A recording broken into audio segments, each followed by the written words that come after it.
ನಮಸ್ಕಾರ ನಮಸ್ಕಾರ ನಮಸ್ಕಾರ ಕಲಿಯುಗ ಕ್ಲಾಸಸ್ಗೆ ಸ್ವಾಗತ. ನಾನು ನಿಮ್ಮ ಫೇವ್ರೇಟ್ ಫಿಸಿಕ್ಸ್ ಟೀಚರ್ ಶ್ರೀವತ್ಸ. ನಾನು ಇವತ್ತು ಯಾವ ಟಾಪಿಕ್ ನೋಡ್ತಿದ್ದೇನೆ? ಆಬ್ವಿಯಸ್ಲಿ ಹಿಂದೆ ಯಾವ ಟಾಪಿಕ್ ಅನ್ನ ಕಲ್ತಿದ್ರು ಅದರ ಮುಂದಿನ ಟಾಪಿಕ್ ಅನ್ನ ಇವತ್ತು ನೋಡ್ತಾ ಇದ್ದೇನೆ, ಸರಿನಾ? 2ನೇ ಚಾಪ್ಟರ್ ನ 8ನೇ ಟಾಪಿಕ್ NCERT ಪ್ರಕಾರ ಹೋಗ್ತಾ ಇದ್ದೇವೆ. NCERT ಪ್ರಕಾರ 2ನೇ ಚಾಪ್ಟರ್ ನ 8ನೇ topic 2.8 potential energy in an external field ಅನ್ನ ನಾವಿವತ್ತು ನೋಡ್ತಾ ಇದ್ದೇವೆ. ಎಕ್ಸಾಮ್ ದೃಷ್ಟಿ, ನಿಮ್ಮ ಬೋರ್ಡ್ ಎಕ್ಸಾಮ್ ನ ಪಾಯಿಂಟ್ ಆಫ್ ವ್ಯೂ ನಿಂದ ನೋಡೋದಾದ್ರೆ ಇವತ್ತಿನ ಟಾಪಿಕ್ ನಲ್ಲಿ ಏನ್ ಕೇಳಬಹುದಪ್ಪ ಅಂದ್ರೆ, ಒಂದು ಡಿರೈವೇಶನ್ ಇದೆ. ಡೈಪೋಲ್ ನೆಲ್ಲ ಎಲೆಕ್ಟ್ರಿಕ್ ಫೀಲ್ಡ್ ನಲ್ಲಿ ಇಟ್ಟಾಗ ಅದು ಯಾವ ರೀತಿ ಪೊಟೆನ್ಷಿಯಲ್ ಎನರ್ಜಿಯನ್ನು ಹೊಂದಿರತ್ತೆ, ಅಥವಾ ಅದನ್ನ ನೀವು ಕರೆಕ್ಟ್ ಆಗಿ ಕ್ವಶನ್ ಓದ್ಬಿಡ್ತಾನೆ ಯಾವ ರೀತಿ ಕೇಳ್ತಾರತ್ತ. Potential energy of a dipole in an external field ಅಥವಾ in an external electric field ಅನ್ನ ನಿಮ್ಗೆ ಎಕ್ಸಾಮ್ ಅಲ್ಲಿ ಸಾಲ್ವ್ ಮಾಡೋದಕ್ಕೆ ಕೇಳ್ತಾರೆ, ಒಂದು ಡಿರೈವೇಶನ್ ಅನ್ನ ಕೇಳ್ತಾರೆ, ಸರಿನಾ? ಬಾಕಿ ಕಾಂಪಿಟೇಟಿವ್ ಎಕ್ಸಾಮ್ ದೃಷ್ಟಿಯಿಂದ ಈ ಟಾಪಿಕ್ ಇಂಪಾರ್ಟೆಂಟ್ ಇರುತ್ತೆ. ಬಟ್ ಏನು, ನಿನ್ನೆ ನಾವೇನ್ ಕಲ್ತಿದೀವಲ್ವಾ, ಸೊ ಅಷ್ಟು ನಾಲೆಜ್ ಇದ್ರೆ ಇದ್ರ ಮೇಲಿಂದ ಏನ್ ಕೇಳ್ತಾರಲ್ವಾ ಕ್ವಶನ್, ಅದನ್ನ ಬರೀ ಕಾಮನ್ ಸೆನ್ಸ್ ಇಂದ ಸಾಲ್ವ್ ಮಾಡ್ಕೋಬಹುದು, ಸರಿನಾ? ಅದ್ ಹೇಗೆ, ಒಂದ್ 3 ಕ್ವಶನ್ ಎಕ್ಸಾಂಪಲ್ ನಮ್ದು ಯಾವತ್ತೂ ಇರುತ್ತಲ್ವಾ, ಒಂದು ಟಾಪಿಕ್ ಕಲಿತೀವಿ, ಟಾಪಿಕ್ ಕಲ್ತಾದ್ಮೇಲೆ ಆ ಕಾನ್ಸೆಪ್ಟ್ ಗಟ್ಟಿ ಮಾಡ್ಕೊಳ್ಳೋದಕ್ಕೋಸ್ಕರ ಕ್ವಶನ್ ಸಾಲ್ವ್ ಮಾಡ್ತೀವಿ. ಸೊ ಅಲ್ಲಿ ಕ್ವಶನ್ ಸಾಲ್ವ್ ಮಾಡ್ಬೇಕಾದ್ರೆ ಯಾವ ರೀತಿ ಕ್ವಶನ್ಸ್ ಬರಬಹುದು ಅನ್ನೋದನ್ನ ಒಂದ್ ಸ್ವಲ್ಪ 2-3 ಕ್ವಶನ್ ಅನ್ನ ನಾನು ಸಾಲ್ವ್ ಮಾಡ್ತೀನಿ, ಸರಿನಾ? ಆವಾಗ ನಿಮ್ಗೆ ಐಡಿಯಾ ಬರುತ್ತೆ. ಇವಾಗ ಆ ಕಾಂಪಿಟೇಟಿವ್ ಎಕ್ಸಾಮಿನ್ ಸೊಲ್ಯೂಷನ್ ಸಿಕ್ತು, ನಾವೇನ್ ಮಾಡ್ತೀವಿ, ಕ್ವಶನ್ ಪ್ರಾಕ್ಟೀಸ್ ಮಾಡಿದಾಗ ಅದನ್ನ ನಿಮ್ಗೆ ಹೇಳ್ಕೊಡ್ತೇನೆ, ಸರಿನಾ? ಬೋರ್ಡ್ ಎಕ್ಸಾಮ್ ನಲ್ಲಿ ಕೇಳುವಂತಹ ನಿಮ್ಮ ಡೈಪೋಲ್ ನ ಕ್ವಶನ್ ಏನಿದೆ ಅಲ್ವಾ, ಅದನ್ನ ಫಸ್ಟ್ ನೋಡ್ಕೊಂಡಿರೋಣ, ಸರಿನಾ? ಸೊ ಏನ್ ಕೇಳ್ತಾರಪ್ಪ ಅಂತಂದ್ರೆ, potential energy of a dipole in an external field. So ನಾವಿವಾಗ ಏನ್ ಕನ್ಸಿಡರ್ ಮಾಡೋಣ, ನಾವಿವಾಗ ಒಂದು ಯೂನಿಫಾರ್ಮ್ ಎಕ್ಸ್ಟರ್ನಲ್ ಎಲೆಕ್ಟ್ರಿಕ್ ಫೀಲ್ಡ್ ಅನ್ನ ಕನ್ಸಿಡರ್ ಮಾಡೋಣ, ಸರಿನಾ? Uniform electric field. ಸೊ ಪ್ರಶ್ನೆ ಎಕ್ಸಾಕ್ಟ್ಲಿ ಯಾವ ರೀತಿ ಕೇಳ್ತಾರಪ್ಪ ಅಂದ್ರೆ, derive on expression for potential energy of electric dipole placed in an uniform electric field.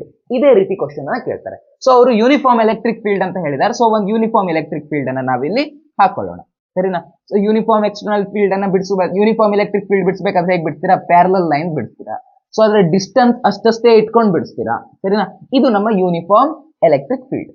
So uniform electric field ನ ಡೈರೆಕ್ಷನ್ ಹೀಗಿದೆ, ಈ ಡೈರೆಕ್ಷನ್ ನಲ್ಲಿ ಯೂನಿಫಾರ್ಮ್ ಎಲೆಕ್ಟ್ರಿಕ್ ಫೀಲ್ಡ್ ಇದೆ.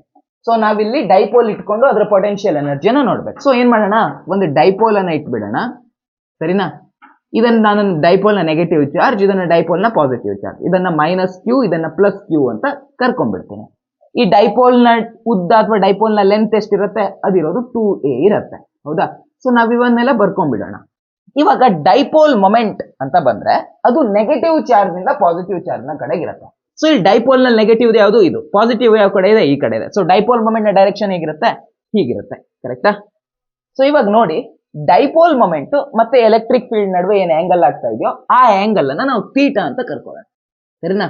ಇದೇ ಆಂಗಲ್ ಅನ್ನ ನಾನು ಥೀಟಾ ಅಂತ ಕರ್ಕೊತೀನಿ. ಯಾವುದೋ ಒಂದು ಯೂನಿಫಾರ್ಮ್ ಎಲೆಕ್ಟ್ರಿಕ್ ಫೀಲ್ಡ್ ಅಲ್ಲಿ ನಮ್ಮ ಡೈಪೋಲ್ ಅನ್ನ ಇಟ್ರೆ ಅದೇನಾಗುತ್ತೆ, ಟಾರ್ಕ್ ಅನ್ನ ಎಕ್ಸ್ಪೀರಿಯನ್ಸ್ ಮಾಡುತ್ತೆ, ಅದು ತಿರುಗತ್ತೆ ಅನ್ನೋ ನಮ್ಗೆ ಆಲ್ರೆಡಿ ಗೊತ್ತಿರುವಂತ ವಿಚಾರ, ಸರಿನಾ? ಇವಾಗ ಆ ಟಾರ್ಕ್ ಎಕ್ಸ್ಪೀರಿಯನ್ಸ್ ಮಾಡುತ್ತೆ ಅನ್ನೋ ನಮ್ಗೆ ಗೊತ್ತು. ಆ ಟಾರ್ಕ್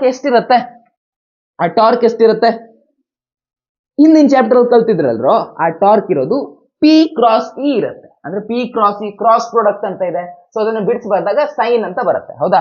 ಸೊ P × E ಇದ್ದದನ್ನ ನಾವು ಬರೆದ್ರೆ PE sin θ ಅಂತ ಬರಿಬಹುದು, PE sin θ ಅಂತ ಬರಿಬಹುದು, ಸರಿನಾ? ಟಾರ್ಕ್ ಇಷ್ಟಿರುತ್ತೆ. ಸೊ ಇದು ಅಷ್ಟು ಟಾರ್ಕ್ ಇಂದ ತಿರುಗತ್ತೆ. ಇವಾಗ ನಾವು ಕಂಡುಹಿಡಿಯೋಕೆ ಹೊರಟಿರೋದು ಪೊಟೆನ್ಷಿಯಲ್ ಎನರ್ಜಿ. ಪೊಟೆನ್ಷಿಯಲ್ ಎನರ್ಜಿ ಒಂದು ವಸ್ತುವಿಗೆ ಬರ್ಬೇಕಂದ್ರೆ ಆವಾಗ ನಾವೇನ್ ಮಾಡ್ಬೇಕು, ಕೆಲಸ ಮಾಡ್ಬೇಕು. ನಾವು ಮಾಡಿರೋ ಕೆಲಸನೇ ಪೊಟೆನ್ಷಿಯಲ್ ಎನರ್ಜಿ ಆಗಿ ಸ್ಟೋರ್ ಆಗತ್ತೆ, ಹೌದಾ? ಸೊ ನಾವು ಏನು ಕೆಲಸ ಮಾಡ್ಬೇಕು, ಈಗ ಡೈಪೋಲ್ ಅನ್ನ ನಾನು ನ್ಯಾಚುರಲ್ ಆಗಿ ಹೀಗಿಟ್ಟೆ ಅಂದ್ರೆ ಅದೇನಾಗತ್ತೆ, ಈ ರೀತಿಯಾಗಿ ತಿರುಗ್ಬಿಡತ್ತೆ. ಯಾಕಂದ್ರೆ ಇಲ್ಲಿ ಪಾಸಿಟಿವ್ ಚಾರ್ಜ್ ಇದೆ, ಇಲ್ಲಿ ನೆಗೆಟಿವ್ ಚಾರ್ಜ್ ಇದೆ.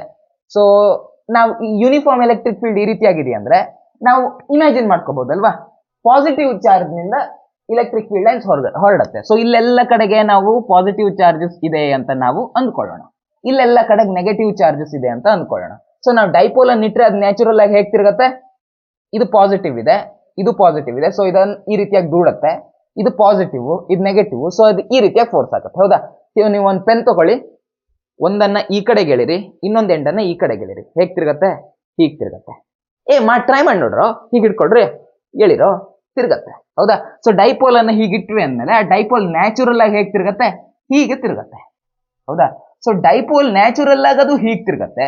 ಸೊ ಸಪೋಸ್ ನನ್ನ ಡೈಪೋಲ್ ಹೀಗಿತ್ತು, ಅದನ್ನ ನಾನು ಉಲ್ಟಾ ತಿರುಗಿಸ್ಲಿಕ್ಕೆ ಅಂದ್ರೆ ಹೀಗೆ ತಿರುಗಿಸ್ಲಿಕ್ಕೆ ಅದು ತನ್ನಿಂದ ತಾನೇ ತಿರುಗಲ್ಲ, ಆವಾಗ ನಾನೇ ಕೆಲಸ ಮಾಡ್ಬೇಕಾಗತ್ತೆ. ಹೀಗಿರೋ ಡೈಪೋಲ್ ಅನ್ನ ಹೀಗೆ ಮಾಡ್ಲಿಕ್ಕೆ ನಾನು ಏನು ಕೆಲಸ ಮಾಡ್ತೇನೋ ಅದೇ ಪೊಟೆನ್ಷಿಯಲ್ ಎನರ್ಜಿಯಾಗಿ ಸ್ಟೋರ್ ಆಗತ್ತೆ. ಒಪ್ಕೋತೀರಾ? ಸೊ ಅದೇ ಪೊಟೆನ್ಷಿಯಲ್ ಎನರ್ಜಿಯಾಗಿ ಸ್ಟೋರ್ ಆಗುತ್ತೆ. ಅಂದ್ರೆ ನಾವು ಮಾಡಿರುವಂತ ವರ್ಕ್ ಡನ್ ಇಲ್ಲಿ ಪೊಟೆನ್ಷಿಯಲ್ ಎನರ್ಜಿಯಾಗಿ ಸೇವ್ ಆಗುತ್ತೆ. ಹೌದಾ? ಸೊ ನಾವು ಮಾಡುವಂತಹ ವರ್ಕ್ ಡನ್ ಬಗ್ಗೆ ನಾವಿಲ್ಲಿ ಮಾತಾಡಬೇಕು. ಸೊ ನಾನು ಏನು ವರ್ಕ್ ಡನ್ ಮಾಡ್ತೀನಿ? ಸೊ ಇದನ್ನ ನಾನು ತಿರುಗಿಸ್ತೀನಿ. ಯೂಶ್ವಲಿ ನಾವು ವರ್ಕ್ ಡನ್, ಈಗ ಇದನ್ನ ದೂಡ್ಬೇಕಾದ್ರೆ ನಾನು ಏನು ವರ್ಕ್ ಡನ್ ಮಾಡ್ತೀನಿ ಅದನ್ನ ಹೇಗೆ ಬರಿಬಹುದು? ಫೋರ್ಸು ಮತ್ತೆ ನಾನು ಎಷ್ಟು ಡಿಸ್ಪ್ಲೇಸ್ಮೆಂಟ್ ಮಾಡಿದೆ ಅನ್ನೋದನ್ನ ಬರಿಬೇಕು. ಹೌದಾ? ಬಟ್ ನಾನು ಇಲ್ಲಿ ತಿರುಗಿಸ್ತಾ ಇದ್ದೀನಿ. ಇಲ್ಲಿ ನಾವು ಲೀನಿಯರ್ ಫೋರ್ಸ್ ಬಗ್ಗೆ ಮಾತಾಡಕ್ಕಾಗಲ್ಲ. ಅಲ್ಲಿ ಫೋರ್ಸ್ ನ ಬಗ್ಗೆ ಮಾತಾಡ್ತಾ ಇದ್ವಿ, ಇಲ್ಲಿ ನಾನು ತಿರುಗಿಸ್ತಾ ಇದ್ದೀನಲ್ವಾ, ಸೊ ಇಲ್ಲಿ ನಾನು ಟಾರ್ಕ್ ನ ಬಗ್ಗೆ ಮಾತಾಡ್ಬೇಕು. ಸರಿನಾ? ಅಲ್ಲಿ ಏನಾಗಿತ್ತು, ಅಲ್ಲಿ ನಾವು ಡಿಸ್ಪ್ಲೇಸ್ಮೆಂಟ್, ನಾನೀಗ ದೂಡಿದಾಗ ಅಲ್ಲಿ ಎಷ್ಟು ಡಿಸ್ಪ್ಲೇಸ್ಮೆಂಟ್ ಆಯ್ತು ಅಂತ ನೋಡ್ತಿದ್ವಿ. ಬಟ್ ಇದು ತಿರುಗೋದು, ಸೊ ಆಂಗಲ್ ನಲ್ಲಿ ಎಷ್ಟು ಚೇಂಜ್ ಆಯ್ತು ಅನ್ನೋದನ್ನ ನಾವು ಅಬ್ಸರ್ವ್ ಮಾಡ್ತೇವೆ. ಸೊ ಒಂದು ಆಂಗಲ್ ನಲ್ಲಿ ಆಗಿರುವಂತ ಚಿಕ್ಕ ಚೇಂಜ್ ಅನ್ನ ನಾವು ಡಿ ಥೀಟಾ ಅಂತ ಕರ್ಕೊಳ್ಳೋಣ. ಸರಿನಾ? ಸೊ ನಾನು ಮಾಡಿರೋ ವರ್ಕ್ ಹೇಗಿದೆ ಅಂದ್ರೆ, ನಾನು ಒಂದು ಚಿಕ್ಕ ಆಂಗಲ್ ಬದಲಾಗೋ ರೀತಿಯಲ್ಲಿ ಮಾಡಿದೆ, ಒಂದು ಸ್ವಲ್ಪನೇ ತಿರುಗಿಸಿದ್ದೇನೆ, ಅವಾಗ ಒಂದು ಚಿಕ್ಕ ಆಂಗಲ್ ಬದಲಾಗುತ್ತೆ. ಸೊ ಅವಾಗ ನಾನು ಮಾಡಿರೋ ವರ್ಕ್ ಡನ್ ಕೂಡ ಏನು ಚಿಕ್ಕದೇ ಆಗಿರುತ್ತೆ. ಸೊ ಡಬ್ಲ್ಯೂ ಹೇಗೆ ಬರ್ಕೋಬೇಕು ನಾವು? ಡಿ ಡಬ್ಲ್ಯೂ ಅಂತ ಬರ್ಕೋಬೇಕು. ಬಟ್ ನನಗೆ ಚಿಕ್ಕ ವರ್ಕ್ ಡನ್ ಬೇಕು ಅಥವಾ ಪೂರ್ತಿ ವರ್ಕ್ ಡನ್ ಬೇಕು? ಪೂರ್ತಿ ವರ್ಕ್ ಡನ್ ಬೇಕು. ಸೊ ಪೂರ್ತಿ ವರ್ಕ್ ಡನ್ ಬೇಕು ಅಂತಂದ್ರೆ ನಾನು ಅದನ್ನ ಇಂಟಿಗ್ರೇಟ್ ಮಾಡ್ಕೋಬೇಕು. ಕರೆಕ್ಟಾ? Left hand side integrate, so right hand side ಅನ್ನು ಇಂಟಿಗ್ರೇಟ್ ಮಾಡ್ಕೋಬೇಕು. ಸೊ ಇಂಟಿಗ್ರೇಷನ್ ಅನ್ನ ಎಲ್ಲಿಂದ ಎಲ್ಲಿಗೆ ಮಾಡೋಣ? ಎಲ್ಲಿಂದ ಎಲ್ಲಿಗೆ ಮಾಡೋಣ ಅಂತಂದ್ರೆ, ಫಸ್ಟ್ ನಾವು ಹೀಗೆ ಇಟ್ಕೋತೀವಿ. ಓಕೆನಾ? ಆವಾಗ ಏನ್ ಆಂಗಲ್ ಉಂಟಾಗತ್ತಲ್ವಾ, ಫಸ್ಟ್ ಸ್ಟಾರ್ಟಿಂಗ್ ನಲ್ಲಿರೋ ಆಂಗಲ್ ಏನಿದೆಯಲ್ವಾ ಅದನ್ನ ನಾವು ಥೀಟಾ 1 ಅಂತ ಕರ್ಕೊಳ್ಳೋಣ. ನಿಮ್ಮ ಟೆಕ್ಸ್ಟ್ ಬುಕ್ ನಲ್ಲಿ ಹೆಂಗ್ ಕೊಟ್ಟಿದ್ದಾರೆ? ನಿಮ್ ಟೆಕ್ಸ್ಟ್ ಬುಕ್ ನಲ್ಲಿ ಥೀಟಾ ನಾಟ್ ಅಂತ ಕೊಟ್ಟಿದ್ದಾರೆ. ಸರಿನಾ? ನೀವು ಥೀಟಾ 1 ಅದನ್ನ ನಾವು ಕರ್ಕೊಳ್ಳೋದು, ನಾವು ಹೇಗ್ ಬೇಕಾದ್ರೂ ಕರ್ಕೋಬಹುದು. ಥೀಟಾ 1 ಅಂತಾನು ಕರ್ಕೋಬಹುದು, ಥೀಟಾ ಎ ಅಂತಾನು ಹೇಗ್ ಬೇಕಾದ್ರೂ ಕರ್ಕೋಬಹುದು. ಸರಿನಾ? ಬಟ್ ನಾನು ಅದಕ್ಕೆ ಥೀಟಾ ನಾಟ್ ಅಂತ ಕರ್ಕೋತಿದ್ದೀನಿ, ಯಾಕಂದ್ರೆ ನಿಮ್ ಟೆಕ್ಸ್ಟ್ ಬುಕ್ ನಲ್ಲಿ ಹಾಗೆ ಕೊಟ್ಟಿದ್ದಾರೆ. ಸ್ಟಾರ್ಟಿಂಗ್ ನಲ್ಲಿ ಥೀಟಾ ನಾಟ್ ಇತ್ತು, ನಾವು ಚೇಂಜ್ ಮಾಡಿದ್ಮೇಲೆ ಏನ್ ಆಂಗಲ್ ಕ್ರಿಯೇಟ್ ಆಗುತ್ತಲ್ವಾ ಅದನ್ನ ನಾನು ಥೀಟಾ 1 ಅಂತ ಕರ್ಕೋತೀನಿ. ಸರಿನಾ? ಇದು ಇನಿಷಿಯಲ್ ಆಂಗಲ್. ಓಕೆನಾ? ಇದು ಇನಿಷಿಯಲ್, ಇದು ಫೈನಲ್. ಓಕೆನಾ? ಇದು ಫೈನಲ್. ಸೊ ಸ್ಟಾರ್ಟಿಂಗ್ ಹೇಗಿತ್ತು? ಥೀಟಾ ನಾಟ್ ಇತ್ತು. ಸೊ ಲೋವರ್ ಲಿಮಿಟ್ ಅನ್ನ ಥೀಟಾ ನಾಟ್ ಅಂತ ಕೊಟ್ಕೋತೇನೆ, ಅಪ್ಪರ್ ಲಿಮಿಟ್ ಅನ್ನ ನಾನು ಥೀಟಾ 1 ಅಂತ ಕೊಟ್ಕೋತೇನೆ. ಸರಿನಾ? ಸೊ ಲೆಫ್ಟ್ ಹ್ಯಾಂಡ್ ಸೈಡ್ ಅನ್ನ ಈ ರೀತಿಯಾಗಿ ಬರ್ಕೊಂಡೆ ಅಂದ್ಮೇಲೆ ರೈಟ್ ಹ್ಯಾಂಡ್ ಸೈಡ್ಗೂ ಹಾಗೆ ಬರ್ಕೋಬೇಕು. ಕರೆಕ್ಟಾ? ಥೀಟಾ ನಾಟ್ ನಿಂದ ಥೀಟಾ 1 ವರೆಗೆ ನಾನು ಏನ್ ಮಾಡ್ತೇನೆ, ಅದನ್ನ ರೊಟೇಟ್ ಮಾಡ್ತೇನೆ. ಸರಿನಾ? ಸೊ ಇಷ್ಟು ಬೇಸಿಕ್ ಥಿಂಗ್. ಇವಾಗ ಏನ್ ಮಾಡೋಣ? ಇವಾಗ very very simple, very simple. ಏನಪ್ಪಾ ಅಂದ್ರೆ, ಈಗ ಥೀಟಾ ಇತ್ತಲ್ಲ, ಸಾರಿ ಇದು ಟೌ ಇತ್ತಲ್ವಾ, ಟಾರ್ಕ್ ಇತ್ತಲ್ವಾ, ಟಾರ್ಕ್ ಜಾಗದಲ್ಲಿ ನಾವೇನ್ ಬರ್ಕೋಬಹುದು? ಪಿ ಇ ಸೈನ್ ಥೀಟಾ ಅಂತ ಬರ್ಕೋಬಹುದು. ಹೌದಾ? ಸೊ ನಾ ಇವಾಗ ಅದನ್ನೇ ಮಾಡ್ಕೋತೇನೆ. ಸರಿನಾ? ನೆಕ್ಸ್ಟ್ ಸ್ಟೆಪ್ ಅಲ್ಲಿ ಬರಿಬೇಕು ಆಕ್ಚುಲಿ, ಬಟ್ ನಾನು ಆಲ್ಸಿ, ಸೊ ಅಲ್ಲೇ ರಬ್ ಮಾಡಿ ಅಲ್ಲೇ ಬರ್ಬಿಡ್ತೇನೆ. ಓಕೆನಾ? ಸೊ ಸ್ವಲ್ಪ ತಲೆಯಲ್ಲಿ ಇಟ್ಕೊಳ್ಳಿ ಅದನ್ನ. ಸೊ ಟಾರ್ಕ್ ಜಾಗದಲ್ಲಿ ನಾ ಏನ್ ಬರೀತೇನೆ? ಪಿ ಇ ಸೈನ್ ಥೀಟಾ ಅಂತ ಬರೀತೇನೆ, ಪಿ ಇ ಸೈನ್ ಥೀಟಾ ಅಂತ ಬರ್ಕೋತೇನೆ. ಸರಿನಾ? ಇವಾಗ ನಿಮ್ಗೆ ಇಂಟಿಗ್ರೇಷನ್ ಬಗ್ಗೆ ನೀವಿನ್ನು ಕಲ್ತಿಲ್ಲ, ಸೊ ನಾನು ನಿಮ್ಗೆ ಅದ್ರ ಬಗ್ಗೆ ಒಂದು ಚಿಕ್ಕ ಇನ್ಫಾರ್ಮೇಶನ್ ಕೊಟ್ಕೊಂಡ್ಬಿಡ್ತೇನೆ. ಸರಿನಾ? ಸೊ ಸೈನ್ ಥೀಟಾದು ಇಂಟಿಗ್ರೇಷನ್ ಮಾಡಿದ್ರೆ ಸೈನ್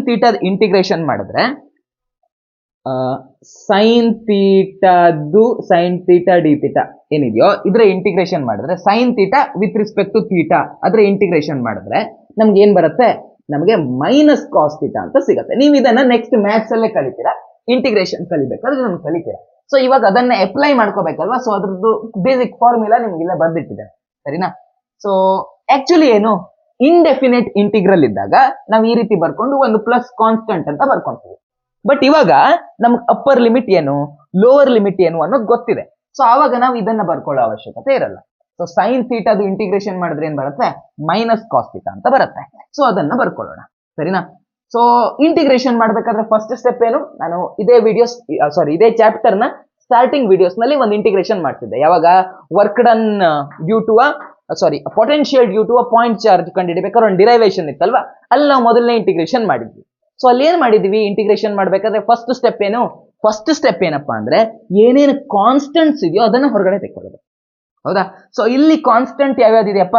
ಪಿ, ಡೈಪೋಲ್ ಮೊಮೆಂಟ್ ಅನ್ನೋ ಕಾನ್ಸ್ಟೆಂಟ್, ಅದೇನು ಚೇಂಜ್ ಆಗಲ್ಲ. ಇಲೆಕ್ಟ್ರಿಕ್ ಫೀಲ್ಡ್ ತನ್ನ ಪಾಡಿಗೆ ತಾನಿರುತ್ತೆ, ಅದು ಚೇಂಜ್ ಆಗಲ್ಲ. ಸೊ ಈ ಪಿ ಮತ್ತೆ ಇ ಏನಿದೆಯೋ ಇದು ಕಾನ್ಸ್ಟೆಂಟ್ ಇದೆ. ಸೊ ಇದನ್ನ ನಾನು ಏನ್ ಮಾಡ್ಕೋತೀನಿ? ಹೊರಗಡೆ ತೆಕ್ಕೋತೀನಿ. ಸರಿನಾ? ಸೊ ಬಾಕಿ ಇರೋದೇನು? Sine theta d theta. Sine theta d ಥೀಟಾನೇ ಇಂಟಿಗ್ರೇಟ್ ಮಾಡಿದಾಗ ನಮ್ಗೆ ಏನ್ ಸಿಗತ್ತೆ? ಮೈನಸ್ ಕಾಸ್ ಥೀಟಾ ಅಂತ ಸಿಗತ್ತೆ. ಕರೆಕ್ಟಾ? ಸೊ ಇಲ್ಲಿ ಸಿಗೋದೇನು? ಮೈನಸ್ ಕಾಸ್ ಥೀಟಾ ಅಂತ ಸಿಗುತ್ತೆ. ಲಿಮಿಟ್ ಇದೆಯಲ್ವಾ, ಲಿಮಿಟ್ ಅನ್ನು ಹಾಗೆ ಬಿಡಕ್ಕಾಗಲ್ಲ. ಲಿಮಿಟ್ ಇರೋದೆಷ್ಟು? ಥೀಟಾ ನಾಟ್ ನಿಂದ ಥೀಟಾ 1 ವರೆಗೆ ನಾವು ಲಿಮಿಟ್ ಅನ್ನ ಅಪ್ಲೈ ಮಾಡ್ಕೋಬೇಕು.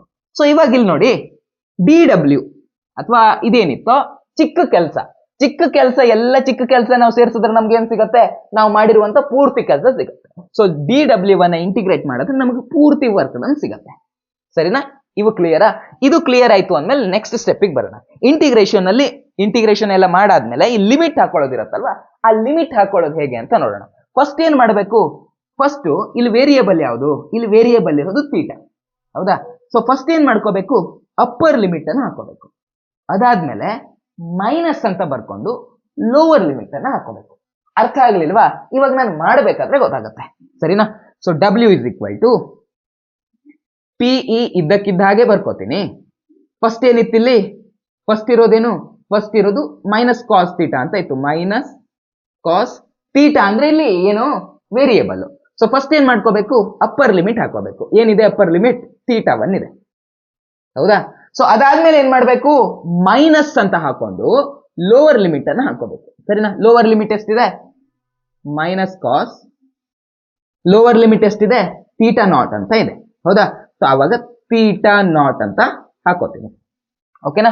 ಸೊ ಇಲ್ಲಿ ಮೈನಸ್ ಇಂಟು ಮೈನಸ್ ಮಾಡಿದ್ರೆ ಅದು ಪ್ಲಸ್ ಆಗುತ್ತೆ, ನಮಗೆ ಗೊತ್ತಿರುವಂತ ವಿಚಾರ. ಸೊ ಇಲ್ಲಿ ಮೈನಸ್ ಇಂಟು ಮೈನಸ್ ಮಾಡಿದ್ರೆ ಏನಾಗುತ್ತೆ? ಪ್ಲಸ್ ಆಗುತ್ತೆ. ಸೊ ನಾನು ಪ್ಲಸ್ ಅಂತ ಬರ್ಕೋತೀನಿ. ಓಕೆನಾ? ಸೊ ಇಷ್ಟೇ ಆಕ್ಚುಲಿ ನಮ್ಮ ಡಿರೈವೇಶನ್ ಇರೋದೇನಿದೆಯಲ್ವಾ, ಆ ಡಿರೈವೇಶನ್ ಇರೋದೇ ಇಷ್ಟು. ಸರಿನಾ? ಇದನ್ನ ಬೇಕಾದ್ರೆ ನಾವು ಇದನ್ನ ಒಂದ್ ಸ್ವಲ್ಪ ರಿಅರೇಂಜ್ ಮಾಡಿ ಬರೆಯೋದಾದ್ರೆ, ಇದನ್ನ ಫಸ್ಟ್ ಬರೆದ್ರೆ ಏನಾಗುತ್ತೆ? Cos theta naught minus cos theta 1 ಅಂತ ಬರುತ್ತೆ. ಸ್ವಲ್ಪ ಹಿಂದೆ ಮುಂದೆ ಮಾಡಿ ಬರೆದ್ರೆ ಆಕ್ಚುಲಿ ನಮ್ಮ ಡಿರೈವೇಶನ್ ಇರೋದೇ ಇಷ್ಟೇ ನಮ್ಮ ಡಿರೈವೇಶನ್ ಇರೋದು. ಬಟ್ ನಿಮ್ಮ ಟೆಕ್ಸ್ಟ್ ಬುಕ್ ನಲ್ಲಿ ಏನ್ ಮಾಡಿದಾರಪ್ಪ ಅಂತಂದ್ರೆ ಒಂದು ರೆಫರೆನ್ಸ್ ಪಾಯಿಂಟ್ ಅಂತ ತಗೊಂಡಿದ್ದಾರೆ. ಆಕ್ಚುಲಿ ಡಿರೈವೇಶನ್ ಇರೋದು ಇಷ್ಟೇ. ನಾನು ಇಲ್ಲಿಂದ ಇಲ್ಲಿಗೆ ಮೂವ್ ಮಾಡ್ಬೇಕಾದ್ರೆ ನಾನೇನ್ ವರ್ಕ್ ಡನ್ ಮಾಡಿದ್ದೀನೋ ಇಷ್ಟೇ ಮಾಡಿರೋದು. ಬಟ್ ಈ ವರ್ಕ್ ಡನ್ ಅನ್ನ ಏನ್ ಮಾಡಿದ್ದೀನಲ್ವಾ, ಒಂದು ರೆಫರೆನ್ಸ್ ಪಾಯಿಂಟ್ ಇಟ್ಕೊಂಡು ಮಾಡಿದ್ದಾರೆ. ಅಂದ್ರೆ ಸ್ಟಾರ್ಟಿಂಗ್ ಪಾಯಿಂಟ್ ಅನ್ನ ಅವ್ರು ಈ ರೀತಿಯಾಗಿ ಇಟ್ಕೊಂಡಿದ್ದಾರೆ. ಈ ರೀತಿ ಇಟ್ಟಿದ್ದಾರೆ. ನಾನು ಡೈಪೋಲ್ ಅನ್ನು ಕ್ರಾಸ್ ಇಟ್ಟಿದ್ದೇನಲ್ವಾ, ಅವ್ರು ಆ ರೀತಿ ಎಲ್ಲ ಮಾಡಿಲ್ಲ. ಸ್ಟಾರ್ಟಿಂಗ್ ಪಾಯಿಂಟ್ ರೆಫರೆನ್ಸ್ ಪಾಯಿಂಟ್ ಅಲ್ಲಿ ಅವ್ರು ಹೇಗೆ ತಗೊಂಡಿದ್ದಾರೆ? ಡೈಪೋಲ್ ಅನ್ನ ಈ ರೀತಿ 90 ಡಿಗ್ರಿ ಬರೋ ರೀತಿಲಿ ಇಟ್ಕೊಂಡಿದ್ದಾರೆ. ಓಕೆನಾ? ಆಮೇಲಿಂದಕ್ಕೆ ಥೀಟಾ ಅಂತ ಕರೆದಿದ್ದಾರೆ. ಸೊ ಸ್ಟಾರ್ಟಿಂಗ್ ಆಂಗಲ್ ಅನ್ನ ಅವ್ರು ಎಷ್ಟು ಇಟ್ಕೊಂಡಿದ್ದಾರೆ?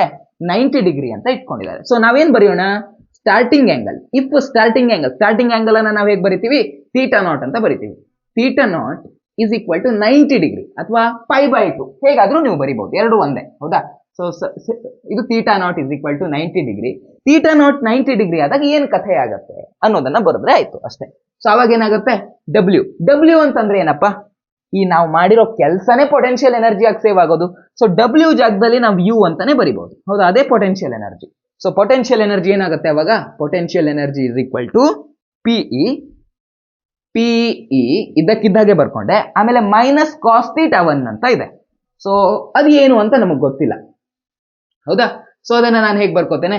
ಮೈನಸ್ ಕಾಸ್ ಥೀಟಾ 1 ಅಂತ ಬರ್ಕೋತೀನಿ. ಅಥವಾ ಅದನ್ನ ನಾನು ನಾರ್ಮಲ್ ಆಗಿ ಥೀಟಾ ಅಂತಾನೆ ಬರ್ಕೋತೀನಿ. ಯಾಕಂದ್ರೆ ಅದು ಯಾವುದೋ ಒಂದು ಕಾಮನ್ ಆಗಿರುವಂತ angle. So minus cos theta 1. ಅಥವಾ ನಾವಿಲ್ಲಿ ಇಫ್ ಅಂತ ಬರೀತಿರಲ್ವಾ, ಸ್ಟಾರ್ಟಿಂಗ್ ಪಾಯಿಂಟ್ ಅನ್ನ ನೀವು 90 ಡಿಗ್ರಿ ಅಂತ ತಗೊಂಡಿದ್ದೀರಾ, ಎಂಡಿಂಗ್ ಪಾಯಿಂಟ್ ಇತ್ತಲ್ವಾ, ಸೆಕೆಂಡ್ ಫೈನಲ್ ಪಾಯಿಂಟ್ ಏನಿತ್ತು, ಫೈನಲ್ ಆಂಗಲ್ ಏನಿತ್ತಲ್ವಾ, ಅದ್ ನಾವು ಥೀಟಾ 1 ಅಂತ ಬೇಡ, ಥೀಟಾ ಅಂತಾನೆ ಬರೀವಾ ಅಂತ ನೀವು ಮೇಲೆ ಬರ್ಕೋಬಹುದು. ಓಕೆನಾ? ಸೊ ಥೀಟಾ 1 ಅನ್ನ ನಾವು ಹೇಗೆ ಬರ್ಕೊಳ್ಳೋಣ? ಥೀಟಾ 1 ಅನ್ನ ಥೀಟಾ ಅಂತ ಬರ್ಕೊಳ್ಳೋಣ ಅಂತಾನೆ ನೀವು ಮೇಲೆ ಬರ್ಕೊಂಡ್ಬಿಡಿ. ಸರ್ ಅದೊಂದು ಕ್ಲಿಯರ್ ಆಗಿಬಿಡುತ್ತೆ ಆಮೇಲೆ. ಸೊ ಥೀಟಾ 1 ಜಾಗದಲ್ಲಿ ನಾನು ಏನ್ ಬರಿಬಹುದು? ಥೀಟಾ ಅಂತ ಬರಿಬಹುದು. ಬರ್ಕೊಂಡೆ. ಪ್ಲಸ್ ಇದೆ, ಪ್ಲಸ್ ಏನ್ ಹಾಕೋಬೇಕು ಇವಾಗ? Theta naught, cos theta naught. So cos theta naught ಎಷ್ಟಿದೆ? 90 ಡಿಗ್ರಿ ಇದೆ. ಸೊ 90 ಡಿಗ್ರಿ ಅಂತಂದ್ರೆ ಕಾಸ್ 90 ಅಂತಂದ್ರೆ ಎಷ್ಟಾಯ್ತಪ್ಪ? ಕಾಸ್ 90 ಅಂತಂದ್ರೆ ಈ ವ್ಯಾಲ್ಯೂ 0 ಅಂತ ಆಯ್ತು. ಆವಾಗ ನಮ್ಗೆ ಏನ್ ಬರುತ್ತೆ? U is equal to PE into minus cos theta ಅಂತ ಬರುತ್ತೆ. ಮೈನಸ್ ಕಾಸ್ ಥೀಟಾ ಅಂತ ಬರುತ್ತೆ, ಹೌದಾ? ಇಷ್ಟೇ ಬರುತ್ತೆ, ಕರೆಕ್ಟಾ? ಸೊ ಈ ಮೈನಸ್ ಕಾಸ್ ಥೀಟಾದಲ್ಲಿ ಮೈನಸ್ ಅನ್ಬೇಕಾದ್ರೆ ನಾವು ಹೊರಗಡೆ ಹಾಕೊಂಡು ಬರ್ಕೋಬಹುದು. ಹಾಗೆ ಬರ್ಕೊಳ್ಳೋಣ. P is equal minus PE cos theta ಅಂತ ಬರಿಬಹುದು, ಹೌದಾ? ಈ ಮೈನಸ್ ಅನ್ನೇ ನಾನು ಸ್ಟಾರ್ಟಿಂಗ್ ಮೇಲೆ ಬರ್ಕೋತೀನಿ ಅಷ್ಟೇ, ಮತ್ತೇನ್ ಮಾಡಲ್ಲ. So minus PE cos theta ಅಂತ ಬರ್ಕೋಬಹುದು. ಸರಿನಾ? ಇದೇ ನಮ್ಮ ಫೈನಲ್ ಎಕ್ಸ್ಪ್ರೆಷನ್. ನಾವು ಇದನ್ನು ಬೇಕಾದ್ರೆ ಇನ್ನೂ ಹೇಗೆ ಬರಿಬಹುದು? ಇನ್ನು ಇದನ್ನ ಡಾಟ್ ಪ್ರಾಡಕ್ಟ್ ರೀತಿಯಲ್ಲಿ ಬರಿಬಹುದು, ಕರೆಕ್ಟಾ? ಸೊ PE ಕಾಸ್ ಥೀಟಾ ಇದೆ. ಕಾಸ್ ಥೀಟಾ ಅಂತಂದ್ರೆ ಅದು ಡಾಟ್ ಪ್ರಾಡಕ್ಟ್ ಅಂತ ಅರ್ಥ. ಸೊ ಇದು ವೆಕ್ಟರ್, ಸೊ ಅದನ್ನ ನಾನು ಡಾಟ್ ಪ್ರಾಡಕ್ಟ್ ರೀತಿಯಲ್ಲಿ ಬರ್ಕೋಬಹುದು. Is equal to minus PE cos theta ಇದೆ ಅಲ್ವಾ? ಕಾಸ್ ಥೀಟಾ ಅಂತಂದ್ರೆ ಏನರ್ಥ? ಅದು ಯಾವುದೋ ಡಾಟ್ ಪ್ರಾಡಕ್ಟ್ ಇಂದ ಏನೋ ಬಂದಿದೆ ಅಂತ ಅರ್ಥ, ಹೌದಾ? ಸೊ ಪೆನ್ ಬಿದ್ದೋಯ್ತು, ಈಗ ಎಣ್ಣೆ ತಾಗಿತ್ತ ಅಂತ. ಸೊ ಪಿ ಕಾಸ್ ಥೀಟಾ ಇದೆ. ಸೊ ಇದನ್ನ ನಾನು ಹೇಗೆ ಬರಿಬಹುದು? ಪಿ ಡಾಟ್ ಇ ಅಂತ ಬರಿಬಹುದು. ಸೊ ಈ ರೀತಿ ವೆಕ್ಟರ್ನ ರೀತಿಲಿ ಬರೆಯೋದಾದ್ರೆ ತಲೆ ಮೇಲೆ ವೆಕ್ಟರ್ ಅಂತ ಕೊಡ್ಬೋದು. ಅಥವಾ ಡಾಟ್ ಪ್ರಾಡಕ್ಟ್ ಅಥವಾ ಕ್ರಾಸ್ ಪ್ರಾಡಕ್ಟ್ ಬರೀಬೇಕಾದ್ರೆ ನೀವು ಯಾವತ್ತೂ ತಲೆಯಲ್ಲಿ ಇಟ್ಕೋಬೇಕು, ಏನು ತಲೆ ಮೇಲೆ ಆದ್ರೂ ವೆಕ್ಟರ್ ಸೈನ್ ಹಾಕೋದನ್ನ ಮರಿಬಾರ್ದು, ಸರಿನಾ? ಸೊ ಇಷ್ಟು ಮಾಡಿದ್ರು ಓಕೆ, ಇಷ್ಟು ಒಂದ್ ಸ್ಟೆಪ್ ಎಕ್ಸ್ಟ್ರಾ ಮಾಡಿ ಇಷ್ಟು ಬರೀತೀರಾ ಅಂತಂದ್ರೂ ಓಕೆ. ಈಗ ನೀವು ಹೇಳಿ, ಪೊಟೆನ್ಷಿಯಲ್ ಎನರ್ಜಿ ಎಲ್ಲಕ್ಕಿಂತ ಕಮ್ಮಿ ಇರೋದು ಯಾವಾಗ? ಪೊಟೆನ್ಷಿಯಲ್ ಎನರ್ಜಿ ಎಲ್ಲಕ್ಕಿಂತ ಕಮ್ಮಿ ಇರೋದು ಯಾವಾಗ? ಯಾವತ್ತೂ ಈ ರೀತಿ ಇಟ್ಕೊಂಡಿರೋದು, ಈ ರೀತಿ ಇಟ್ಕೊಂಡಿದ್ರ ಅಂತ ಹೇಳಿ ಕೈ ಬಿಟ್ರೆ ಅದು ಹೇಗಾಗತ್ತೆ? ಡೈಪೋಲ್ ಈ ರೀತಿಯಾಗಿ ತಿರುಗತ್ತೆ. ಯಾವಾಗ ಆಂಗಲ್ 0 ಡಿಗ್ರಿ ಆಗತ್ತೋ ಆವಾಗ ಪೊಟೆನ್ಷಿಯಲ್ ಎನರ್ಜಿ ಅತ್ಯಂತ ಕಮ್ಮಿ ಬರುತ್ತೆ. ಟ್ರೈ ಮಾಡಿ ನೋಡೋಣ, ಇಲ್ಲಿ ಹಾಕಿ ನೋಡೋಣ. ಆಂಗಲ್ 0 ಆದಾಗ ಏನಾಗುತ್ತೆ? ಆಂಗಲ್ 0 ಆದಾಗ U is equal to minus P E cos theta ಅಂತ ಬಂದು, ಆಂಗಲ್ 0 ಆದಾಗ ಏನಾಗುತ್ತೆ? ಆಂಗಲ್ 0 ಆದಾಗ ಕಾಸ್ ಥೀಟಾ ನ ವ್ಯಾಲ್ಯೂ 1 ಇರುತ್ತೆ, ಹೌದಾ? ಆವಾಗ ಅದು ಮೈನಸ್ ಪಿ ಇ ಅಂತ ಬರುತ್ತೆ, ಸರಿನಾ? ಸಪೋಸ್ ನಾನು 90 ಡಿಗ್ರಿ ಇಟ್ಕೊಂಡೆ, ಇದು ಯಾವಾಗ? ಇದು ನಾವು 0 ಡಿಗ್ರಿ ಇಟ್ಟಾಗ, ಸರಿನಾ? ಸಪೋಸ್ ಆಂಗಲ್ ಅನ್ನ 90 ಡಿಗ್ರಿ ಈ ರೀತಿ ಡೈಪೋಲ್ ಇಟ್ಕೊಂಡೆ ಅಂತ ಇಟ್ಕೊಳ್ಳಿ. ಈಗ ಪೊಟೆನ್ಷಿಯಲ್ ಎನರ್ಜಿ ಎಷ್ಟು ಅಂತ ಕೇಳಿದ್ರೆ ಅವಾಗ 0 ಅಂತ ಹೇಳ್ಬೋದು. ಯಾಕಂದ್ರೆ ಎಕ್ಸ್ಪ್ರೆಷನ್ ನೋಡ್ರು, minus P E cos theta. Theta value ಎಷ್ಟು ಇವಾಗ? 90 ಡಿಗ್ರಿ ಇಟ್ಕೊಂಡಿದ್ದೀನಿ, ಹೌದಾ? ಸೊ ಇವಾಗ 90 ಡಿಗ್ರಿ ಇಟ್ಕೊಂಡಿರೋದ್ರಿಂದ ಕಾಸ್ ಥೀಟಾ ಕಾಸ್ 90 ಎಷ್ಟಾಗುತ್ತೆ? ಕಾಸ್ 90 0 ಆಗುತ್ತೆ. ಕಾಸ್ 90 0 ಆದಾಗ ಇದನ್ನ 0 ಇಂದ ಮಲ್ಟಿಪ್ಲೈ ಮಾಡ್ಬೇಕಾಗ್ತದೆ, ಹೌದಾ? ಸೊ ಅವಾಗ ಇಡೀ ವ್ಯಾಲ್ಯೂ 0 ಆಗ್ಬಿಡತ್ತೆ. ಸೊ ಇವಾಗ ಇಡೀ ವ್ಯಾಲ್ಯೂ 0 ಆಗುತ್ತೆ, ಸರಿನಾ? ಸೊ ಅದೇ ರೀತಿ ನಾನು ಇದನ್ನ ರೊಟೇಟ್ ಮಾಡಿ ಕಷ್ಟ ಆಗತ್ತೆ.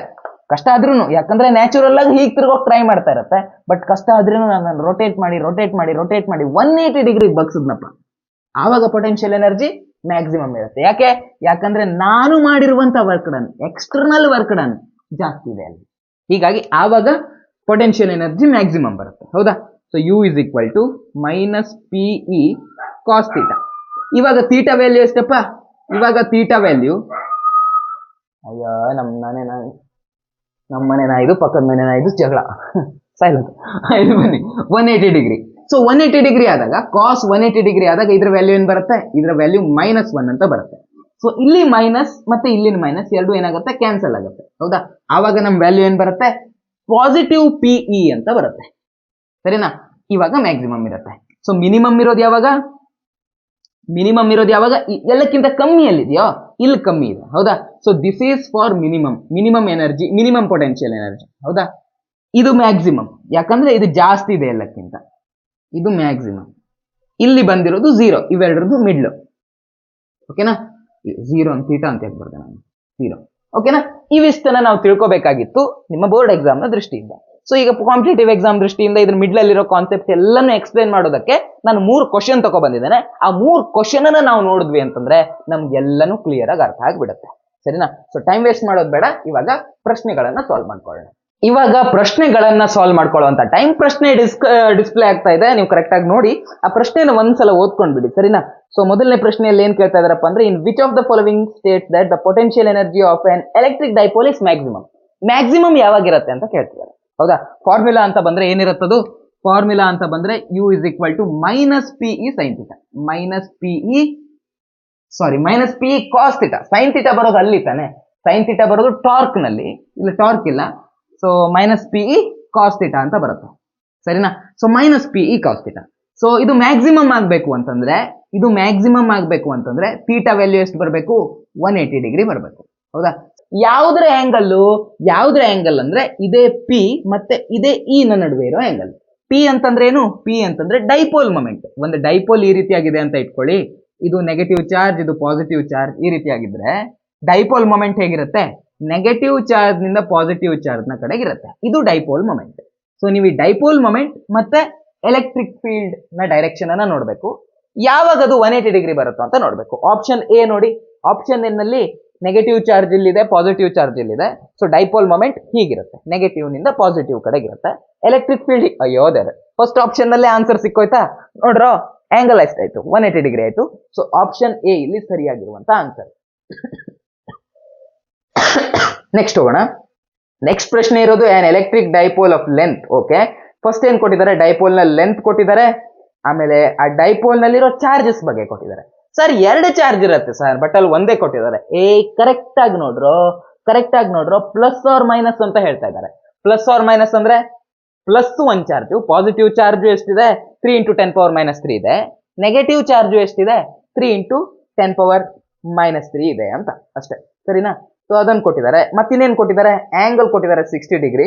ಅದಾದ್ಮೇಲೆ ಅದು ಎಕ್ಸ್ಪೀರಿಯನ್ಸ್ ಮಾಡ್ತಾ ಇರೋ ಟಾರ್ಕ್ ಅನ್ನ ಕೊಟ್ಟಿದ್ದಾರೆ. ಟಾರ್ಕ್ ಎಷ್ಟಿದೆ, ಟಾರ್ಕ್ ಇರೋದು 6 ನ್ಯೂಟನ್ ಮೀಟರ್, ಸರಿನಾ?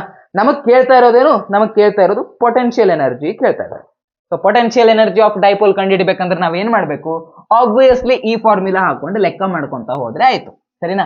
ಬಟ್ ಇಲ್ಲಿ ಒಂದು ಪ್ರಾಬ್ಲಮ್ ಇದೆ ಗಾಯ್ಸ್, ಒಂದು ಚಿಕ್ಕ ಪ್ರಾಬ್ಲಮ್ ಇದೆ. ಏನ್ ಪ್ರಾಬ್ಲಮ್ ಅಪ್ಪ ಅಂತಂದ್ರೆ, ಪೊಟೆನ್ಶಿಯಲ್ ಎನರ್ಜಿ ಕಂಡುಹಿಡಬೇಕಂದ್ರೆ ನಮ್ಗೆ ಇವಿಷ್ಟು ಗೊತ್ತಿರಬೇಕು, ಪಿ ಎಷ್ಟು ಅಂತ ಗೊತ್ತಿರಬೇಕು, ಇ ಎಷ್ಟು ಅಂತ ಗೊತ್ತಿರಬೇಕು, ಈ ಕಾಸ್ ಥೀಟಾದಲ್ಲಿ ಥೀಟಾ ವ್ಯಾಲ್ಯೂ ಏನು ಅಂತ ಗೊತ್ತಿರಬೇಕು. ಆವಾಗ ನಾವು ಈಸಿಯಾಗಿ ಪೊಟೆನ್ಶಿಯಲ್ ಎನರ್ಜಿ ಎಷ್ಟು ಅಂತ ಹೇಳ್ಬಹುದು, ಹೌದಾ? ಬಟ್ ಇಲ್ಲಿ ನಮ್ಮ ಸಮಸ್ಯೆ ಏನಾಗಿದೆ ಅಂತಂದ್ರೆ, ಪಿ ವ್ಯಾಲ್ಯೂ ಅವ್ರು ಕೊಟ್ಟಿದ್ದಾರೆ. ಅಂದ್ರೆ ಪಿ ಕಂಡುಹಿಡಿಬೇಕಂದ್ರೆ ವೆರಿ ಸಿಂಪಲ್, ಹೌದಾ? ಸೊ ಪಿ ಕಂಡುಹಿಡಿಬೇಕಂದ್ರೆ ಚಾರ್ಜ್ ಎಷ್ಟಿದೆ, ಚಾರ್ಜ್ ಮತ್ತೆ ಡೈಪೋಲ್ ಡಿಸ್ಟೆನ್ಸ್ ಅನ್ನ ಮಲ್ಟಿಪ್ಲೈ ಮಾಡ್ಕೋಬೇಕು, ಹೌದಾ? ಸೊ ಅಂದ್ರೆ ಡೈಪೋಲ್ ಮೂಮೆಂಟ್ ಕಂಡುಹಿಡಿಬೇಕಂದ್ರೆ ಚಾರ್ಜ್ ಇಂಟು ಡಿಸ್ಟೆನ್ಸ್ ಮಾಡಬೇಕು. ಸೊ ಚಾರ್ಜ್ ಎಷ್ಟಿದೆ, ಚಾರ್ಜ್ ಇರೋದು 3 ಇದೆ, ಹೌದಾ? ಸೊ ಚಾರ್ಜ್ ಇರೋದು 3 × 10⁻³ ಇದೆ, ಹೌದಾ? ಇದು ಚಾರ್ಜ್ ಇಂಟು ಯಾವ್ದು ಮಾಡ್ಕೋಬೇಕು, ಇಂಟು ಡಿಸ್ಟೆನ್ಸ್ ಮಾಡ್ಕೋಬೇಕು. ಡಿಸ್ಟೆನ್ಸ್ ಎಷ್ಟು ಕೊಟ್ಟಿದ್ದಾರೆ, 20 ಸೆಂಟಿಮೀಟರ್ಸ್ ಅಂತ ಅವರೇ ಹೇಳ್ತಾ ಇದ್ದಾರೆ. ಸೊ ಡಿಸ್ಟೆನ್ಸ್ ಎಷ್ಟು, 20 ಸೆಂಟಿಮೀಟರ್. ಸೊ 20 ಸೆಂಟಿ ಅಂತಂದ್ರೆ ಎಷ್ಟಪ್ಪ, 10⁻², ಹೌದಾ? ಸೊ 10⁻². ಇದು ಡೈಪೋಲ್ ಮೊಮೆಂಟ್, ನಮ್ಗೆ ಇಲ್ಲೇ ಸಿಕ್ಕೋಗುತ್ತೆ. ಡೈಪೋಲ್ ಮೊಮೆಂಟ್ ಸಿಗುತ್ತೆ. ಕಾಸ್ ಥೀಟಾದಲ್ಲಿ ಥೀಟಾ ಎಷ್ಟು ಅಂತ ಅವರೇ ಕೊಟ್ಟಿದ್ದಾರೆ, ಈಗ ಕಾಸ್ ಥೀಟಾನು ಸಿಗುತ್ತೆ.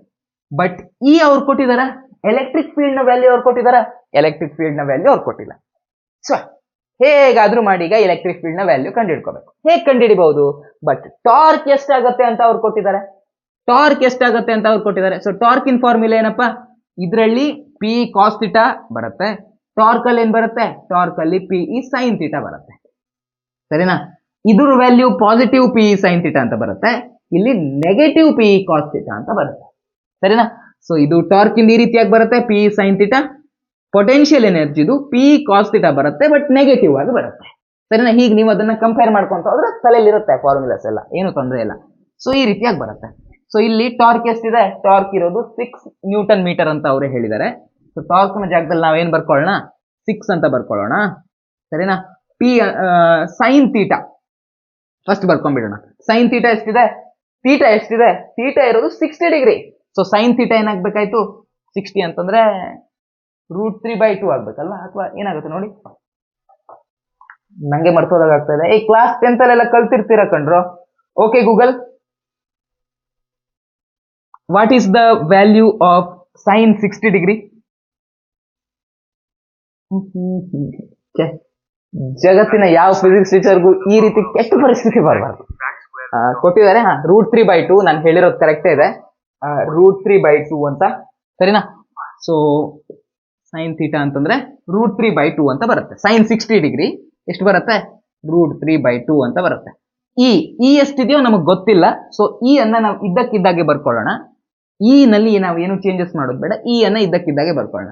ಪಿ ಎಷ್ಟಿದೆ, ಪಿ ಇರೋದು ಇಷ್ಟಿದೆ, ಸರಿನಾ? ಇಷ್ಟು ಮಾಡ್ಕೊಂಡಾಗ ಏನ್ ಬರುತ್ತೆ, ಒಂದ್ಸಲ ಮಾಡ್ಕೊಂಡೇ ಬಿಡೋಣ. 20 × 3, 2 3 6 ಅಂದ್ರೆ 20 × 3 ಮಾಡಿದ್ರೆ 60 ಅಂತ ಬರುತ್ತೆ, ಕರೆಕ್ಟಾ? 10⁻³ × 10⁻² ಇದೆ, ಇದು 10⁻5 ಬರುತ್ತೆ, ಕರೆಕ್ಟಾ? ಹೌದಾ? ಸೊ ಇದಿಷ್ಟು ಬರುತ್ತೆ. ಸೊ ಪಿ ಜಾಗದಲ್ಲಿ ನಾವೇನ್ ಬರ್ಕೋಬಹುದು, ಪಿ ಜಾಗದಲ್ಲಿ 60 × 10⁻5 ಅಂತ ಬರ್ಕೋಬಹುದು, 60 × 10⁻5 ಅಂತ ಬರ್ಕೋಬಹುದು. ನಮಗೆ ಬೇಕಾಗಿರೋದು, ನಾವು ಮೇನ್ ಈ ಟಾರ್ಕ್ ಹಿಡ್ಕೊಂಡು ಜಗ್ಗಾಡ್ತಿರೋದು ಯಾಕೆ, ನಮ್ಗೆ ಇಲೆಕ್ಟ್ರಿಕ್ ಫೀಲ್ಡ್ ಬೇಕು ಅನ್ನೋದಕ್ಕೆ. ಸೊ ಇಲೆಕ್ಟ್ರಿಕ್ ಫೀಲ್ಡ್ ಅನ್ನು ಬಿಟ್ಟು ಉಳಿದವೆಲ್ಲ ಕ್ವಾಂಟಿಟಿಗಳನ್ನ ಆ ಕಡೆ ಕಳ್ಸೋಣ, ಸರಿನಾ? ಸೊ 2 ಅನ್ನ ಈ ಕಡೆ /2 ಈ ಕಡೆ ಹೋದ್ರೆ ಏನಾಗುತ್ತೆ, × 2 ಅಂತ ಆಗತ್ತೆ, ಕರೆಕ್ಟಾ? ಇದು ಆ ಕಡೆಗೆ ಹೋದ್ರೆ ಏನಾಯ್ತು, × 2 ಅಂತ ಆಯ್ತು. √3 ಈ ಕಡೆ ಬಂದ್ರೆ ಏನಾಗುತ್ತೆ, /√3 ಆಗುತ್ತೆ, ಹೌದಾ? ಸೊ ಇದು ಈ ಕಡೆ ಬಂದ್ರೆ ಏನಾಗುತ್ತೆ, /√3 ಅಂತ ಆಗುತ್ತೆ. × 60 ಉಂಟು, ಈ ಕಡೆ ಬಂದ್ರೆ ಏನಾಗುತ್ತೆ, × 60 ಇರೋದು ಈ ಕಡೆ ಬಂದ್ರೆ /60 ಅಂತ ಆಗುತ್ತೆ, ಓಕೆನಾ? /60 ಅಂತ ಆಗುತ್ತೆ. × 10⁻5 ಈ ಕಡೆ ಬಂದಾಗ ಏನಾಗುತ್ತೆ, /10⁻5 ಅಂತ ಆಗುತ್ತೆ. ಕ್ಲಿಯರಾ? ಏನಾದ್ರೂ ಇನ್ನು ಎಕ್ಸ್ಟ್ರಾ ಏನಾದ್ರೂ ಬರ್ಕೊಳ್ಳೋದುಂಟಾ? I don't think so. ಇನ್ನ ಜಾಸ್ತಿ ಏನು ಬರ್ಕೊಳ್ಳೋದಿಲ್ಲ ಅಂತ ಅನ್ಸುತ್ತೆ. ಸೊ ಇದನ್ನ ಸಾಲ್ವ್ ಮಾಡ್ಕೋತಾ ಹೋಗೋಣ, ಸರಿನಾ? ಸೊ ಏನೇನಿದೆ ಇಲ್ಲಿ 60 ಇದೆ, ಇಲ್ಲಿ 6 ಇದೆ. ಸೊ 6 1 6, 6 10 60. ಕರೆಕ್ಟಾ? Any mistake? ಏನು ಮಿಸ್ಟೇಕ್ ಇಲ್ಲ. 2 1 2, 2 5 10. ಕರೆಕ್ಟಾ? ಏನಾದ್ರೂ ಮಿಸ್ಟೇಕ್ ಇದೆಯಾ? I don't think so. ಏನು ಮಿಸ್ಟೇಕ್ ಇಲ್ಲ. ಸೊ ಇವಾಗ ನಾವ್ ಇದನ್ನ ಬರ್ಕೊಳ್ಳೋದಾದ್ರೆ ಹೇಗೆ ಬರ್ಕೋಬಹುದು? ಹೌದಾ, ಈ ವ್ಯಾಲ್ಯೂನ ನಾವು ಈ ರೀತಿಯಾಗಿ ಬರ್ಕೋಬಹುದು. ಇವಾಗ ಏನ್ ಮಾಡೋಣ? ಇವಾಗ ನಾವು ಮೇನ್ ಮಾಡ್ಬೇಕಾಗಿರೋ ಕೆಲಸ ಏನು? ಪೊಟೆನ್ಶಿಯಲ್ ಎನರ್ಜಿ ಫೈಂಡ್ ಔಟ್ ಮಾಡೋದು. ಸೊ ಈ ಫಾರ್ಮುಲಾ ಹಾಕೊಂಡು ಲೆಕ್ಕ ಮಾಡ್ತಾ ಹೋಗೋಣ. U is equal to minus P. P ಜಾಗದಲ್ಲಿ ಎಷ್ಟು ಬರಿಬಹುದು? 60 into 10 power minus 5. 60 into 10 power minus 5. ಈ ಜಾಗದಲ್ಲಿ ಏನ್ ಬರಿಬಹುದು? ಇದನ್ನ ಬರಿಬಹುದು. ಸೊ ಈ ಜಾಗದಲ್ಲಿ 1 divided by 10 power minus 5, 10 power minus 5 into root 3 into 5 ಅಂತ ಬರಿಬಹುದು. ಇಂಟು P ಆಯ್ತು, E ಆಯ್ತು. ಹಾಗೇನೆ ನೆಕ್ಸ್ಟ್ ಕಾಸ್ ಥೀಟಾ ಬರಿಬೇಕು. ಕಾಸ್ ಥೀಟಾದಲ್ಲಿ ಥೀಟಾ ವ್ಯಾಲ್ಯೂ ಎಷ್ಟಪ್ಪ? ಥೀಟಾ ವ್ಯಾಲ್ಯೂ 60 ಡಿಗ್ರಿ ಅಂತ ಅವರೇ ಹೇಳಿದ್ದಾರೆ. ಸೊ 60 ಅಂತ ಬರಿಬಹುದು. ಕಾಸ್ 60 ಎಷ್ಟು? ಕಾಸ್ 60 ವ್ಯಾಲ್ಯೂ ಹಾಫ್. ಹೌದಾ? ಸೊ ಥೀಟಾ ವ್ಯಾಲ್ಯೂ ನಾವೇನ್ ಬರ್ಕೋಬಹುದು? ಹಾಫ್ ಅಂತ ಬರಿಬಹುದು. ಕ್ಲಿಯರಾ? ಇಷ್ಟಾದ್ರೆ ಆಯ್ತು, ಇನ್ನೇನು ಇಲ್ಲ. ಸರಿ, ಇವಾಗ ಮಾಡ್ತಾ ಹೋಗೋಣ. ಇಲ್ಲಿ ನೋಡ್ರು 10 power minus 5, ಇಲ್ಲಿ 10 power minus 5 ಇದೆ, ಕ್ಯಾನ್ಸಲ್ ಮಾಡ್ಕೋಬಹುದು. ಮತ್ತೇನಿದೆ? ಇಲ್ಲಿ 60 ಇದೆ, ಇಲ್ಲಿ ಡಿವೈಡೆಡ್ ಬೈ 2 ಅಂತ ಇದೆ. 2 1 2, 2 30 60. ಹೌದಾ? 60 ಅರ್ಧ 30. ಸೊ ಇಲ್ಲಿ 30 ಇದೆ, ಇಲ್ಲಿ 5 ಇದೆ. ಸೊ 30 ಡಿವೈಡೆಡ್ ಬೈ 5 ಮಾಡಿದ್ರೆ 5 1 5, 5 6 30. ಕರೆಕ್ಟಾ? ಸೊ ಮೇಲ್ಗಡೆಗೆ ಏನ್ ಬಂತು? ಮೇಲ್ಗಡೆಗೆ 6 ಅಂತ ಬಂತು. ಕೆಳಗಡೆಗೆ ಏನ್ ಬಂತು? ಕೆಳಗಡೆಗೆ ಇಲ್ಲಿ ರೂಟ್ 3 ಕಾಣಿಸ್ತಾ ಇದೆ ನಂಗೆ. ರೂಟ್ 3 ಅಷ್ಟೇ ಅಲ್ವಾ? ಬಾಕಿ ಎಲ್ಲ ಕ್ಯಾನ್ಸಲ್ ಆಗಿದೆ. ಸೊ ಕೆಳಗಡೆ ರೂಟ್ 3. ಇಲ್ಲೊಂದು ಮೈನಸ್ ಇತ್ತು, ಮೈನಸ್ ಅನ್ನ ಇದ್ದಕ್ಕಿದ್ದಾಗೆ ಬರ್ಕೊಂತಾರೆ. So U is equal to 6 divided by root 3 ಅಂತ. ಓಹೋ, ಇದೆಲ್ಲೂ ಇಲ್ವಾ ಇಲ್ಲಿ? ಬಹುಶಃ ನಾನೇನೋ ಒಂದು ಚಿಕ್ಕ ಮಿಸ್ಟೇಕ್ ಮಾಡಿರ್ಬೋದು. ಆ ಚಿಕ್ಕ ಮಿಸ್ಟೇಕ್ ಸಪೋಸ್ ನಾನು ಮಾಡಿದ್ರೆ ಮಿಸ್ಟೇಕ್ ಆಗಿತ್ತು, ನೀವು ಕರೆಕ್ಟ್ ಆಗಿರೋ ಆನ್ಸರ್ ಅನ್ನ ಕಮೆಂಟ್ ಮಾಡಿ, ಸರಿನಾ? ಸೊ ನೀವು ಮಾಡಿ, ಅಥವಾ ಏನಾದ್ರು ಕ್ಯಾಲ್ಕುಲೇಷನ್ ಮಿಸ್ಟೇಕ್ ಇದ್ರೆ ಅಲ್ಲಿ ಗೊತ್ತಾಗುತ್ತೆ. ಇಲ್ಲ ಅಂತಂದ್ರೆ ಇವ್ರು ಮಾಡಿರೋದೇ ತಪ್ಪಿದೆ ಅಂತ ಕಮೆಂಟ್ ಮಾಡಿ, ಸರಿನಾ? ಸೊ ನೆಕ್ಸ್ಟ್ ಕ್ವಶನ್ಗೆ ಹೋಗೋಣ. ನೆಕ್ಸ್ಟ್ ಕ್ವಶನ್ ಏನಿದೆಯಪ್ಪ? ಎಲ್ಲೋಯ್ತು ಪೆನ್ನು? ವಿಡಿಯೋ ಎಡಿಟಿಂಗ್ ಕೂತ್ಕೊಂಡಿದೆ ನಾನು. ಅದು ಕೂತಾಗ ಗೊತ್ತಾಯ್ತು ನಂಗೆ ಇಲ್ಲಿ ನಾವು ಇನ್ನೂ ಒಂದ್ ಸ್ಟೆಪ್ ಮಾಡ್ಬೋದು ಅಂತ. ಏನ್ ಮಾಡ್ಬೋದಪ್ಪ? ಸಿಂಪಲ್ ಆಗಿ ನಮ್ಗೆ ಇದು ಆನ್ಸರ್ ಬಂದಿತ್ತು, ಹೌದಾ? ಸೊ ಮೇಲ್ಗಡೆ ಮತ್ತೆ ಕೆಳಗಡೆ ರೂಟ್ 3 ಇಂದ ಮಲ್ಟಿಪ್ಲೈ ಮಾಡ್ಕೊಬಿಡೋಣ. ಅಂದ್ರೆ ರೂಟ್ 3 ಡಿವೈಡೆಡ್ ಬೈ ರೂಟ್ 3 ಅಂತಂದ್ರೆ ಏನು? 1 ಅಂತ ಬರುತ್ತೆ. ಯಾವುದೋ ಒಂದು ನಂಬರ್ಗೆ 1 ಇಂದ ಮಲ್ಟಿಪ್ಲೈ ಮಾಡೋದ್ರಿಂದ ನಮ್ಗೆ ಆ ವ್ಯಾಲ್ಯೂದಲ್ಲಿ ಏನು ಚೇಂಜಸ್ ಆಗಲ್ಲ. ಸೊ ನಾವು ಆ 1 ಅನ್ನೆಯ ರೂಟ್ 3 ಡಿವೈಡೆಡ್ ಬೈ ರೂಟ್ 3 ಅಂತ ಬರ್ಕೊಂಡಿದ್ದೀವಿ. ಓಕೆನಾ? ಸೊ ಈ ರೀತಿಯಾಗಿ ಮಾಡ್ಬೋದು. ಸೊ ಇಲ್ಲೇನಾಗತ್ತೆ ಅವಾಗ? ರೂಟ್ 3 ಇಂಟು ರೂಟ್ 3 ಆದ್ರೆ ಏನಾಗುತ್ತೆ? ರೂಟ್ 3 ಇಂಟು ರೂಟ್ 3 ಅಂದ್ರೆ ರೂಟ್ 3 ಸ್ಕ್ವೇರ್ ಆಗುತ್ತೆ. ರೂಟ್ 3 ಸ್ಕ್ವೇರ್ ಅಂದ್ರೆ ಅಗೇನ್ 3 ಅಂತ ಬರುತ್ತೆ, ಹೌದಾ? ಸ್ಕ್ವೇರ್ ರೂಟ್ ಮತ್ತೆ ಇದು ಕ್ಯಾನ್ಸಲ್ ಆಗಿ ಇಲ್ಲಿ 3 ಅಂತ ಸಿಗುತ್ತೆ, ಸರಿನಾ? ಸೊ ಮೇಲ್ಗಡೆ 6 ಇದೆ, ಕೆಳಗಡೆ 3 ಇದೆ. 3 1 3, 3 2 6. ಸೊ ನಮ್ಗೆ ಫೈನಲ್ ಆಗಿ ಏನ್ ಬಂತು? -2 ರೂಟ್ 3 ಅಂತ ಇಲ್ಲಿಗೆ ಬಂತು, ಹೌದಾ? ಸೊ ಈ ಆಪ್ಷನ್ ಅಲ್ಲಿದೆ, ಅದನ್ನ ನೀವು ಟಿಕ್ ಮಾಡಬಹುದು, ಸರಿನಾ? A dipole is placed in an electric field as shown.